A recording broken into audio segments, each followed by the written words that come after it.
আসসালামু আলাইকুম ভাই। আল্লাহ কি আমাদের ইবাদতের প্রয়োজনীয়তা বোধ করেন? এতে তার কি উপকার হবে? বোন, আপনি প্রশ্ন করলেন আমরা যে আল্লাহর প্রশংসা করি এটা কেন তার প্রয়োজন আর এতে তার উপকারটা কি। বোন, আমরা যখন আল্লাহর প্রশংসা করি অথবা ধরুন কেউ বলল আল্লাহু আকবার, আল্লাহ সর্বশক্তিমান, এতে করে আল্লাহ আরো সর্বশক্তিমান হচ্ছেন না, আল্লাহ এমনিতেই সর্বশক্তিমান। আপনি আল্লাহু আকবার বলেন 10 লক্ষ বার বা একেবারেই বললেন না, আল্লাহ তারপরে সর্বশক্তিমান থাকবেন। তিনি সর্বশক্তিমান এবং সর্বশক্তিমানই থাকবেন। আমরা আল্লাহ সুবহানাহু ওয়া তাআলার প্রশংসা তার উপকারের জন্য করি না। এটার উত্তর দেয়া আছে পবিত্র কোরআনে। সূরা ফাতিরের 15 নম্বর আয়াতে উল্লেখ করা হয়েছে যে হে মানুষ জাতি, তোমরাই তো আল্লাহ সুবহানাহু ওয়া তাআলার মুখাপেক্ষী, তোমাদেরই প্রয়োজন আল্লাহ সুবহানাহু ওয়া তাআলাকে। আল্লাহ সুবহানাহু ওয়া তাআলা তিনি সকল প্রকার অভাব থেকে মুক্ত, সমস্ত প্রশংসা তারই জন্য। আমরা আল্লাহ তাআলার প্রশংসা করলে তাতে করে আল্লাহ তাআলার কোনো উপকার হবে না। আল্লাহ তাআলার যদি আমরা প্রশংসা করি তাহলে আমাদেরই উপকার হবে, আমাদের জন্য। এটাই স্বাভাবিক। আমরা উপদেশ মেনে চলব সেই লোকের যে বিখ্যাত, বুদ্ধিমান, জনপ্রিয় আর জ্ঞানী। আমরা এমন কোন লোকের উপদেশ মানব না যে লোক অপরিচিত, অচেনা, যে বুদ্ধিমান নয়, জ্ঞানী নয়।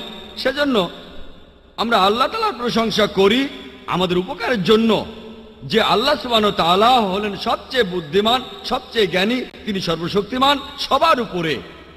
আর আমরা যেন তার নির্দেশগুলো সব সময় মেনে চলি।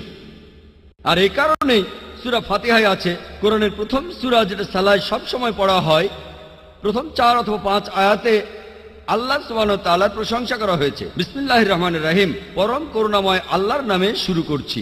আলহামদুলিল্লাহি রাব্বিল আলামিন, সমস্ত প্রশংসা জগৎসমূহের মালিক আল্লাহর। আর রহমানুর রহিম, যিনি দয়াময়, পরম দয়ালু। ইয়াকা না'বুদু ওয়া ইয়াকা নাস্তাইন, আমরা তোমার ইবাদত করি, তোমারই সাহায্য প্রার্থনা করি।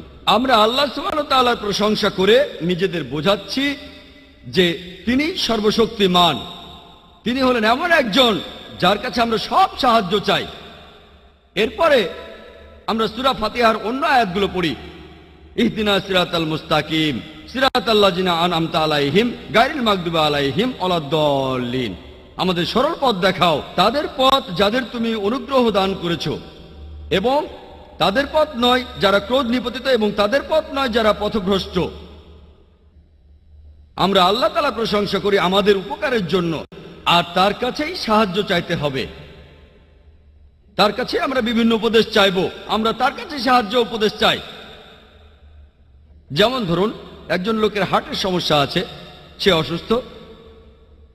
যদি অন্য কেউ যে সেখানে অপরিচিত, সবার কাছে অচেনা, আপনারা তাকে চেনেন না, সেই লোক এসে উপদেশ দেয়, আপনারা কি তার উপদেশ মানবেন, নাকি এমন কোন লোকের উপদেশ মানবেন যে লোক খুব বিখ্যাত হার্ট স্পেশালিস্ট? কার উপদেশ মানবেন? আপনি এখানে সেই লোকের উপদেশ মানবেন যে একজন হার্ট স্পেশালিস্ট, যে একজন ডাক্তার। সেজন্য আমরা আল্লাহ তাআলার প্রশংসা করি, আর তাতে করে আমাদের উপকার হবে। কিন্তু আমরা আল্লাহ তাআলার যত প্রশংসাই করি না কেন সেটা যথেষ্ট নয়। কারণ পবিত্র কোরআনে সূরা কাহফের 109 নম্বর আয়াতে উল্লেখ করা হয়েছে যে যদি সমুদ্রের পানি দোয়াতের কালিতে পরিণত হয় আল্লাহ সুবহানাহু ওয়া তাআলার কথা লেখার জন্য, তবে আল্লাহ তাআলার কথা শেষ হওয়ার আগেই সমুদ্রের পানি শেষ হয়ে যাবে, এমনকি আরেকটাও যদি সমুদ্র আনেন। একই ধরনের কথা পবিত্র কোরআনে সূরা লোকমানের 27 নম্বর আয়াতে উল্লেখ করা হয়েছে যে পৃথিবীর সব বৃক্ষকে যদি কলম বানাও আর সমুদ্র তার সাথে যদি 7 সমুদ্র যোগ করে কালি বানাও আল্লাহ সুবহানাহু ওয়া তাআলার কথা লেখার জন্য, তবু আল্লাহ সুবহানাহু ওয়া তাআলার কথা লিখে শেষ করা যাবে না। আপনি যতই প্রশংসা করেন সেটা আসলে যথেষ্ট নয়।